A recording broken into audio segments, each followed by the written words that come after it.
La production devait faire des choses très carrées pour pas que les gens aient peur en fait.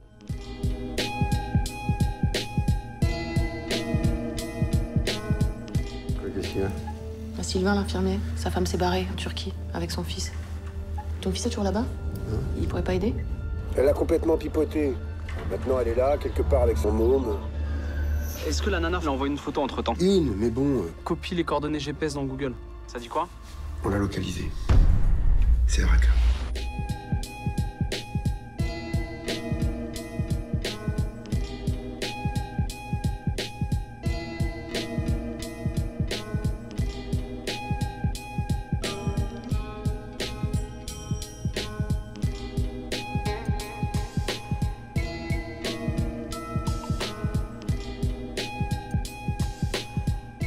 Il y a eu des descentes de police, le gouvernement jordanien il a eu envie d'avoir un vrai contrôle là-dessus, parce que les camps de réfugiés sont vraiment importants et que ça pourrait créer un vrai problème.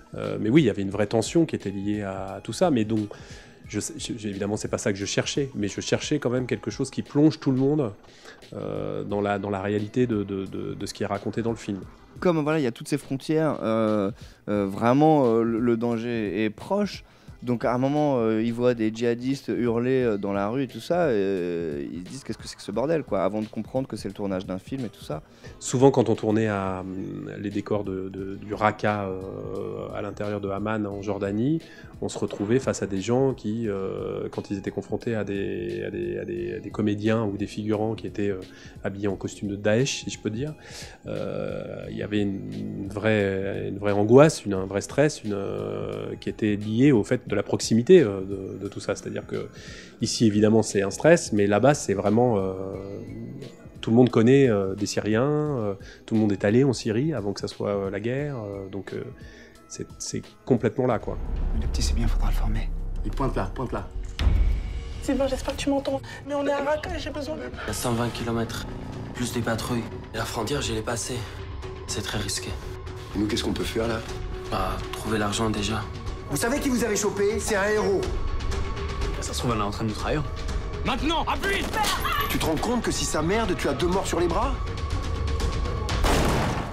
Il y a 2 pays qui recueillent aujourd'hui à peu près 1 million de réfugiés syriens, c'est le Liban et la Jordanie.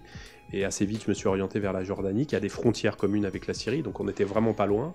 Et surtout, tous les Syriens qui étaient tous les jours sur le plateau en Jordanie étaient des gens...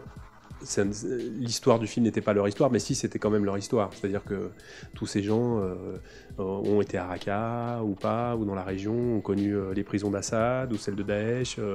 Donc ces gens infusaient le film et leur vie du tournage. Enfin, nous, on n'avait qu'à y gagner, quoi.